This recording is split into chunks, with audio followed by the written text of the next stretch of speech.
జై శ్రీరామ్ అందరికీ నమస్కారం. వెల్కమ్ టు న్యూస్ అఖండ. నేను మీ కస్తూరి శ్రీధర్. మిత్రులారా, చెప్పాలంటే దేశ వ్యతిరేక శక్తులకు గుణపాలు దించే న్యూస్ ఇది. చూడండి, ఈ న్యూస్ ఎంత బాగుంటుందో. ఆపరేషన్ సింధూర్ క్రెడిట్ను తనకి ఇవ్వలేదని చెప్పేసి అమెరికా అధ్యక్షుడు డొనాల్డ్ ట్రంప్ మన దేశం మీద 2 విడతలుగా 50% పన్నులు అయితే విధించినాడు. ఆ సంగతి మీకు కూడా తెలిసిందే. అంతేకాకుండా ఈ డొనాల్డ్ ట్రంప్ మన భారతదేశానిది డెడ్ ఎకానమీ అని, భారత్ ఒక మునిగిపోయేటటువంటి నావ లాంటిదని, భారత నాశనం అయిపోతుందని చెప్పి మన దేశాన్ని శాపనార్థాలు పెట్టాడు, తీవ్రంగా అవమానించాడు. ఇక దీంతో రాహుల్ గాంధీతో సహా మన దేశంలో ఉన్నటువంటి దేశ వ్యతిరేక శక్తులన్నీ కూడా పండగ చేసుకున్నాయి. అబ్బా చూడు, ట్రంప్ అట్ట మాట్లాడినాడు, ఎట్లా మాట్లాడినాడో, ట్రంప్ చెప్పినాడంటే నిజమేనని చెప్పేసి ఈయన 56 ఏళ్ళ యువనైనటువంటి రాహుల్ గాంధీ కూడా అవును భారతదేశాన్ని డెడ్ ఎకానమీ అని చెప్పి మాట్లాడినాడు. సరే, ఆయనకంటే మింగనపోయింది అనుకుందాం మైండ్. నీదేమైంది? నీకుంటే నువ్వు మామూలుగా మీ వాళ్ళు చెప్పినట్టు నువ్వు అప్ర మేధావి కదా, ఒక ప్రపంచ నాయకుడికి కావాల్సినటువంటి అర్హతలన్నీ కలిగిన వ్యక్తివి కదా నువ్వు. మరి నువ్వేమో చెప్పాలా? అరే బాబు, మా దేశం, మా భారతదేశం ఇప్పుడు ప్రపంచంలోనే అతిపెద్ద 4వ ఆర్థిక వ్యవస్థగా ఉండాలి, 3వ ఆర్థిక వ్యవస్థగా మేము దగ్గరలో ఉన్నాము అని చెప్పి నువ్వు చెప్పాలి కదా. నువ్వు ట్రంప్ను ఫూల్ చేయాలి కదా. అట్లా కాకుండా ట్రంప్తో పాటు నేను కూడా ఫూల్ నేనేడు ఉన్నానని చెప్పేసి లేదు మాది డెడ్ ఎకానమీ అంటే అప్పుడు దానికి ఏం అర్థం చేసుకోవాలా? డొనాల్డ్ ట్రంప్ భారత్ మీద పగబట్టాడని ట్రంప్ ఇచ్చినటువంటి స్టేట్మెంట్ల మూలంగా భారత్కు పెట్టుబడులు రావని, పైగా ట్రంప్ విధించేటువంటి 50% పన్నుల మూలంగా భారతదేశ ఎగుమతులు నాశనమైపోతాయని, ఫలితంగా భారతదేశ ఆర్థిక వ్యవస్థ చిన్నాభిన్నం అయిపోతుందని ఇక నరేంద్ర మోడీ అప్పుడు రాజీనామా చేయక తప్పదని చెప్పేసి చాలామంది దేశ వ్యతిరేక శక్తులు ఆనందంలో మునిగిపోయినారు, పండగ చేసుకున్నారు.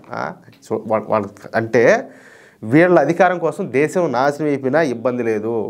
చెప్పాలంటే వీళ్ళు నాశనం అవ్వాలనే కోరుకుంటారు. అట్టన మేము ఏదైనా అధికారంలోకి వస్తామని చెప్పేసి. ఇంతకు వీళ్ళు మనుషులేనా? ఒకసారి మీరు ఆలోచించండి. కానీ ఇప్పుడు ఇదే విషయం పైన ప్రపంచ ప్రసిద్ధ ఆర్థిక సంస్థ అయినటువంటి ఇంటర్నేషనల్ మానిటరీ ఫండ్, IMF అంటారు కదా, ఆ సంస్థ ఒక నివేదికనైతే వెల్లడించింది. ఈ సందర్భంగా ఈ అంతర్జాతీయ ద్రవ్యనిధి సంస్థ వరల్డ్ ఎకనామిక్ అవుట్లుక్ అనేటటువంటి ఒక నివేదికను రిలీజ్ చేసింది. ఈ నివేదిక ప్రకారం డొనాల్డ్ ట్రంప్ భారతదేశం మీద 50% పన్నులు విధించినప్పటికీ అవి భారతదేశం ఈక కూడా పీకలేవు. డొనాల్డ్ ట్రంప్ ఈ పన్నులు విధించిన తర్వాత నరేంద్ర మోడీ ప్రభుత్వం తీసుకున్నటువంటి విధానాల మూలంగా భారత్ ఇంకా పైకి ఎదుగుతుందని చెప్పేసి ఏదో మనం చెప్పుకోవడం కాదు, ఈ అంతర్జాతీయ ద్రవ్యనిధి సంస్థ వెల్లడించింది. అర్థమవుతుందా?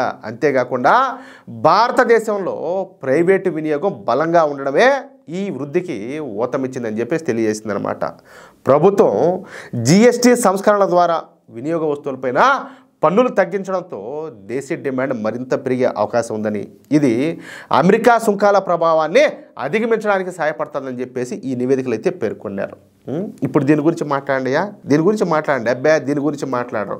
దేశం నాశనం అయిపోతే దాని గురించి మాట్లాడతారు. వీళ్ళు మనుషులా లేకపోతే ఇంకేమన్నా ఇలా? సరే, 2025, 2026 ఆర్థిక సంవత్సరానికి గాను మన భారతదేశ GDP వృద్ధి అంచనాను 6.4% నుంచి 6.6% పెంచుతా ఉన్నట్టు ఈ సంస్థ అయితే ప్రకటించింది.